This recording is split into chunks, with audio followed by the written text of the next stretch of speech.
Yo, what's going on, fellas? It's your boy Tristan, aka SrirachaDFS, coming to you back from DFS Karma with another NBA first impression video on the playoff NBA slate.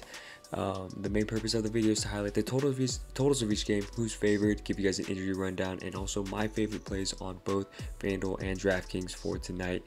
Make sure to subscribe to this YouTube channel so you do not miss out on any of our free media content or live streams.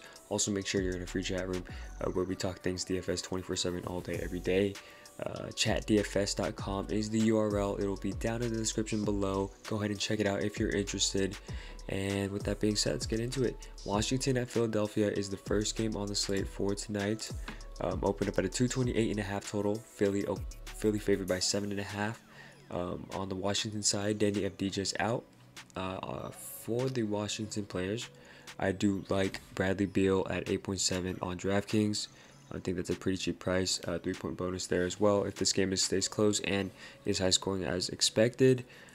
Bradley Beal definitely has a huge hand in that. Davis Bertans is worth a look in GPPs. He had, I think, 25 something this year against Philly in that very close game that they had. So he's going to be needed if I think this game stays somewhat competitive. Also, someone I'm looking at is Daniel Gafford at 4.2 on DK as well.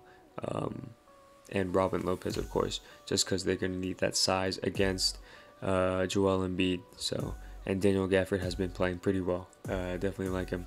On the Washington side for FanDuel, I'm mainly looking at maybe Davis Bertans and Daniel Gafford for GPPs only. Their prices on FanDuel are a little more than DK, so I do definitely like those players on DK a little more. On the Philly side, though, for FanDuel, I do like Ben Simmons at 7.7.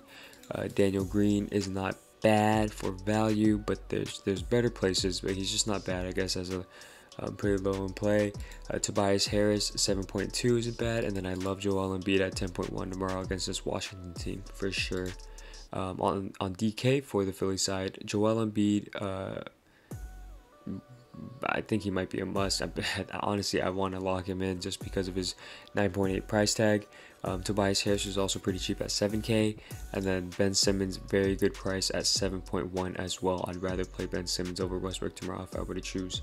I know there's a price difference, a huge price difference, but I'm just saying, like, point per dollar wise, I'm picking Ben Simmons tomorrow. So next game is Lakers at Phoenix. This game opened up at a 213 total. Phoenix favored by 3.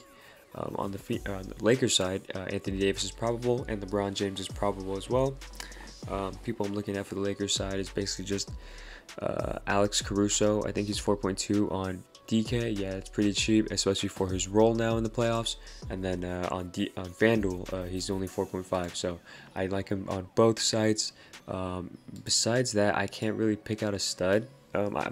If I were to choose one, I'd probably pick Anthony Davis on DK.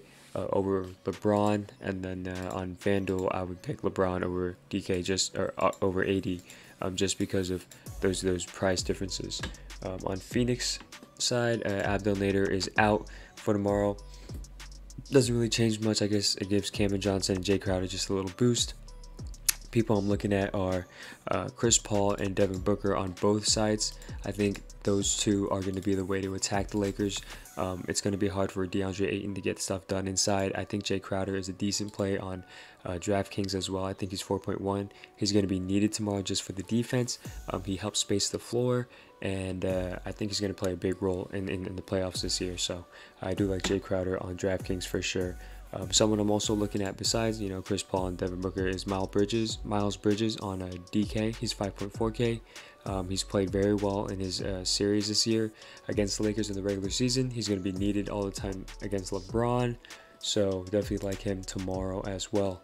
Moving on to the Atlanta versus New York game. This game opened up at a 215 total. New York is favored by 1.5.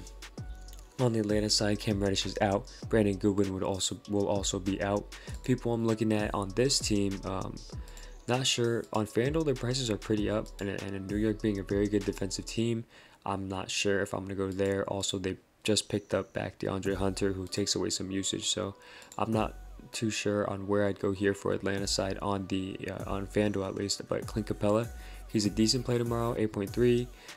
He has upside as well. Not bad in GPPs on DK.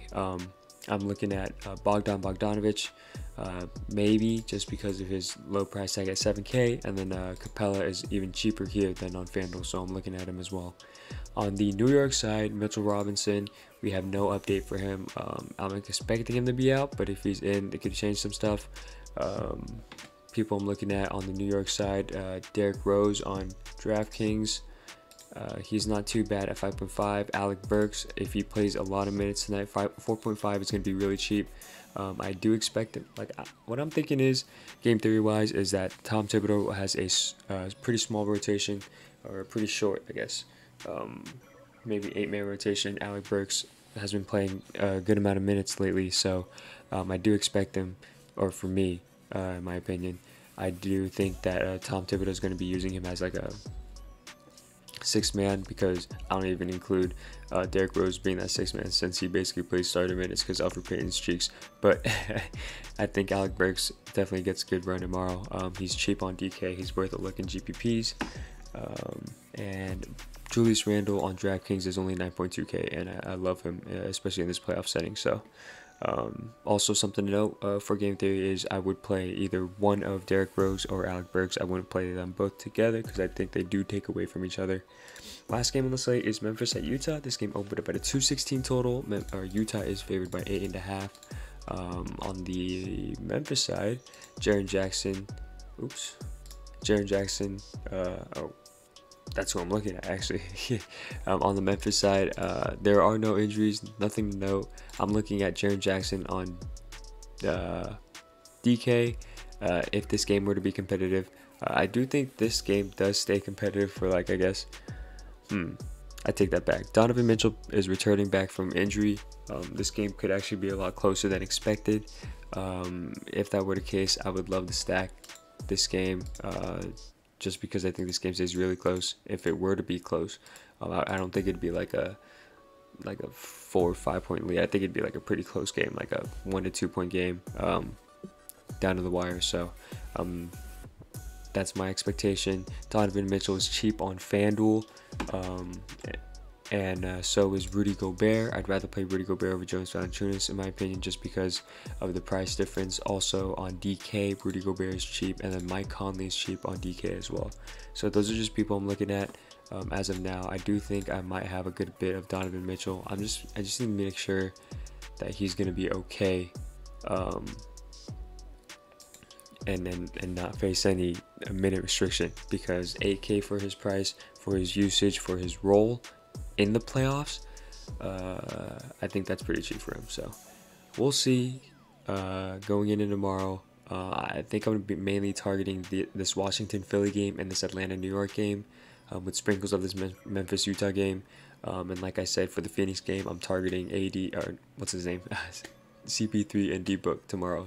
That's who I'm targeting in that game for sure. So yeah, with that being said, that wraps up this first impression video for the playoff NBA slate. If you liked the video, please go ahead, give it a thumbs up. Don't forget to subscribe to this DFS Karma YouTube channel for more daily media content like this and our live streams. I appreciate you guys all for watching. Good luck tonight. Have a good Sunday, and it's been your boy Tristan, aka SrirachaDFS. I'm out.